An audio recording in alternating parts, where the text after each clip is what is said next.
مانجی ئۆکتۆبەر مانجی هۆشارکردنەوەی شێرپەنجەی مەمکە. من وەکو پسپۆرێک لەو بوارەدا بە ئەرچی سەرشانی خۆمی دەزانم کە خانمان ئاگدار بکرێنەوە لە نیشانەکانی توشبوونی گرەی شێرپەنجە.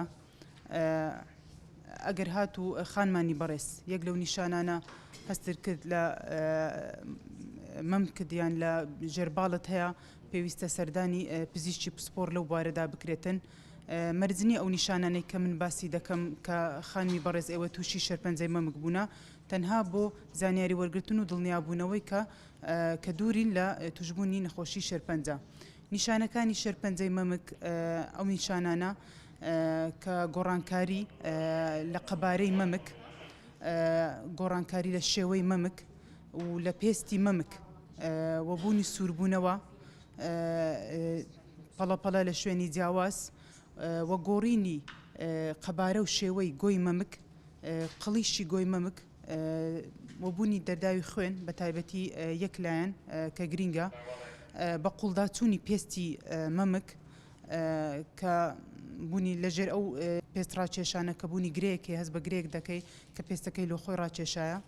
شێوەی پیستێ مەمکەکە وەکو شێوەی پیستی پرتەقاڵ لێ هاتووە، ئەمانە نیشانەی گرینگن و بنباڵەکان کە زۆر بەشێکن، بەشێکی دانەبراوی مەمکن کە لیمفەگرەیەکانی تێدان کە ئەویش بوونی هەستکردنی گرێ لە بنباڵەکان. ئەمان ئەو هۆکارانەی کە باسم کرد و دووبارەشی دەکەمەوە، خانمان کە جێمەترسی نین کە تۆی بەڕێز کە تووشی شێرپەنجەی مەمک بووی.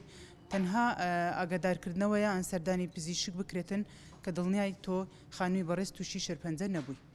ئێمە ناتوانین ڕێگری بکرین لە توشبوونی بە نەخۆشی شێرپەنجە، بەڵام ئەوەندە زەختکردنەوەی ئێمەی پزیشک لە خانمانی بەڕێز کە سەردانی پسپۆڕی شارەزا لەو بوارەدا بکەن کە هەستکردن یەک لەو نیشانانەی کە باسم کرد لە مەمچی ئافرەتانیان لە بنباڵی، مانای ئەوە دەگەێنێتن کە زووتر نەخۆشەکە چارەسەر بکرێتن بۆ ئەوی بە ئاسانی زووتر بنبڕی ئەو نەخۆشە بکرێتن.